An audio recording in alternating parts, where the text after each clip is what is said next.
Isang junior accountant sa kumpanyang accounting ay nakatuklas ng malaking pagkakamali. Nag-miscalculate siya ng halos 1 milyong piso sa tax savings ng kliyente. Malapit na ang kasal niya. May mga utang pa sa pag-aaral. Kung magiging tahimik lang siya, makakakuha pa rin ng bonus at hindi matatanggal sa trabaho. Ang pagkakamali ay mahuhuli lang ng IRS makalipas ang ilang buwan. Pwede niyang isisi sa software o sa mga senior staff. Pero hindi niya ginawa yon. Agad niyang sinabi sa supervisor at sa kliyente ang totoo. Nag-volunteer pa siyang mag-overtime ng walang bayad para ayusin lahat ng dokumento. Galit na galit ang kliyente sa simula. Pero dahil sa kanyang honesty, naiwasan nila ang malaking penalty at legal problems. Hindi siya tinanggal.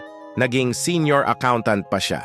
Ang kliyente ay humingi na siya ang mag-handle ng lahat nilang future work. Naging biggest account niya ito. Naging kilala siya sa integrity. Maraming premium clients ang pumunta sa kanya. Isang desisyon lang ang nagbago sa lahat. Hindi dahil ginantimpalaan siya ng mundo, kundi dahil ginantimpalaan niya ang sarili niya ng katapatan.